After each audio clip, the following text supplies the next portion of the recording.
दोस्तों, हमारे चैनल में आपका बहुत बहुत स्वागत एवं अभिनंदन है। यहाँ हम पढ़ रहे हैं यूपी टीजीटी संस्कृत धारा में संस्कृत का प्रैक्टिस सेट। ये प्रैक्टिस सेट आपका C TET, UP TET, H TET, Haryana TET, second grade, first grade, REET वाला रीट और टीजीटी पीजीटी के लिए है। यानी कि आप किसी भी कंपटीशन के एग्ज़ाम को दे रहे हैं जिसमें संस्कृत पूछा जाता है, उन सभी के लिए यह अनिवार्य है। तो आइए, ये हमारा दूसरा प्रैक्टिस सेट है। इससे पहले हम 30 नंबर का एक सेट लगा चुके हैं। तो इसमें पहला क्वेश्चन है महर्षि में संधि है। तो मैंने आपको गुण संधि पढ़ाई थी कि गुण संधि में कुछ गुण होता है, यानी ऊपर रा दिखेगा आपको या ऊपर आपको छोटी ए और छोटे ओ की मात्रा दिखेगी, यानी ऊपर एक मात्रा दिखेगी, या ऊपर उड़ता हुआ आधा रा दिखेगा, या आपको आधा ला दिखेगा। तो यहाँ पर रा देखते ही हम समझ जाएंगे कि ये गुण संधि है। वृद्धि संधि में ऊपर दो मात्रा दिखेंगी जो नहीं है। यड़ संधि में या वाला दिखेगा जो यहाँ नहीं दिख रहा है। और दीर्घ संधि में यहाँ पर दीर्घ भी कुछ नहीं दिख रहा है। तो ये हमारा गुण संधि हो गई। दूसरा है आगे अच्छौरड़ी में अच्छ धन उहुड़ी उहिनी में कौन सी संधि है? अच्छ धन उहिनी में कौन सी संधि है? तो यहाँ पर ये वृद्धि संधि है। लेकिन यदि हम इसका सूत्र लगाएंगे तो ये सूत्र गुण संधि का संकेत दे रहा है। कैसे गुण संधि का संकेत दे रहा है कि यहाँ आपको आ दिखाई दे रहा है और यहाँ ऊ दिखाई दे रहा है। दोनों मिलकर के क्या होना चाहिए था? ओ होना चाहिए था। लेकिन हुआ क्या है? औ हुआ है। छोटा ओ होना चाहिए था लेकिन बड़ा ओ हुआ है, क्योंकि यह अपवाद सूत्र है। जब मैंने आपको गुण संधि के अपवाद सूत्र पढ़ाए थे तो उसमें अच्छौड़ी प्रयोग में लिया था। तो इसके बाद हम नेक्स्ट आ जाते हैं। नेक्स्ट हमारा है क्वेश्चन, क्या कह रहा है? किसमें संधि अनिवार्य है? तो एक पद में संधि अनिवार्य है, धातु में संधि अनिवार्य है और उपसर्ग में भी संधि अनिवार्य है। लेकिन वाक्य में संधि अनिवार्य नहीं होती है। एक पद में, धातु में और उपसर्ग में, इन तीनों स्थानों पर संधि अनिवार्य होती है। इसके बाद नेक्स्ट है हमारा, नेक्स्ट कह रहा है कि ए तथा ओ, बुरुस क्यों नहीं आ रहा है भाई? बुरुस बाबा आ जाओ। ए तथा ओ का उच्चारण स्थान।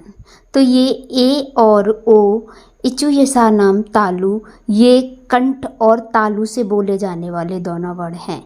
कंठ और तालु से बोले जाने वाले ये दोनों वर्ड हैं। इसके बाद आगे आ जाता है, यदि हम हैं, नेक्स्ट कह रहा है ये कि श का उच्चारण स्थान। तो श का उच्चारण स्थान तालु होता है। उसके बाद नेक्स्ट है व्यंजन का भेद। व्यंजन के भेद पूछ रहा है ये। तो व्यंजनों को दो भागों में बांटा जाता है, अल्प प्राण और महाप्राण। इसके बाद हम आगे चलते हैं। आगे है आपका तत्शब्द का पुल्लिंग में चतुर्थी विभक्ति एक वचन रूप क्या होगा? तो इसका होता है तस्मै, सह, तौ, ते, तम, तस्मै, तस्मात्, इस तरीके से इसके रूप चलते हैं। तो तस्मै इसका चतुर्थी एक वचन रूप होगा। इसके बाद नेक्स्ट कह रहा है ये कि 28 को संस्कृत में क्या कहते हैं? तो 28 को अष्टविंशति कहते हैं। मैं काउंटिंग आपको ऑलरेडी पहले से पढ़ा चुकी हूँ अपने चैनल पर। अष्टविंशति, अष्टाविंशति नहीं, अष्टविंशति, अष्टविंशति, अष्टाविंशति, नवविंशति, हाँ अष्टाविंशति, ये वाला आएगा बी वाला, अष्टाविंशति।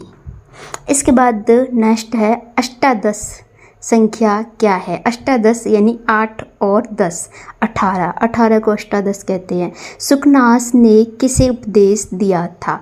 तो ये एक कादंबरी ग्रंथ है जिसमें एक छोटा सा टॉपिक है सुकनास उपदेश, भट्ट जी का है। तो इसमें सुकनास तारापीठ के मंत्री हैं जिन्होंने तारापीठ का जो बेटा है चंद्रापीठ, उसको उपदेश दिया था। उसके बाद नेक्स्ट है अर्थगौरव के लिए कौन प्रसिद्ध है, तो भारवीय अर्थगौरवम, तो भारवीय अर्थगौरव के लिए प्रसिद्ध हैं। इसके बाद नेक्स्ट देखते हैं, नेक्स्ट क्या है। नेक्स्ट कह रहा है ये आपका कि वर्गों के प्रथम, तृतीय तथा पंचम वर्ग को क्या कहते हैं। इसे थोड़ा सा जूम कर लेते हैं। ये कह रहा है कि वर्गों के प्रथम, तृतीय तथा पंचम वर्ग को क्या कहते हैं। जो वर्गीय व्यंजन हैं आपके 25, जिन्हें स्पर्श व्यंजन भी कहते हैं, जो 5 वर्गों में बटे हुए हैं, का वर्ग, चा वर्ग, टा वर्ग, पा वर्ग, का खा गा गा चा छा जा जा, या इस तरीके के जो 5 वर्ग हैं, ये पूछ रहा है उस वर्ग के पहले अक्षर को, तीसरे को और 5वें को क्या कहते हैं। तो इसे हम अल्प प्राण कहते हैं। और यदि इसी का उल्टा होगा, वर्ग का दूसरा, चौथा, इसको क्या कहते हैं, इसको महाप्राण कहते हैं। मुनित्रय में कौन शामिल है, तो पाणिनि, कात्यायन, पतंजलि, इनको त्रिमुनि कहा जाता है। नेक्स्ट क्वेश्चन है आपका निर्गत्य में कौन सा प्रत्यय है, तो त्य कैप में भी आता है और लैप में भी आता है, किंतु यदि आगे कोई उपसर्ग लगा होगा तो वह लैप में प्रयोग होगा।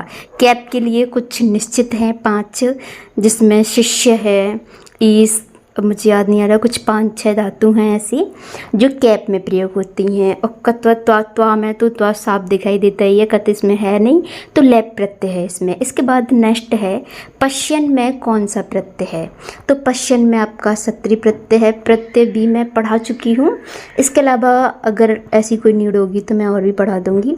इसके बाद है नेक्स्ट पीताम्बरम में कौन सा समास है, तो पीताम्बरम में ये समास पूछ रहा है। इसमें तत्पुरुष समास है, यहीं पर पीताम्बरः होता तो ये बहुव्रीहि हो जाता।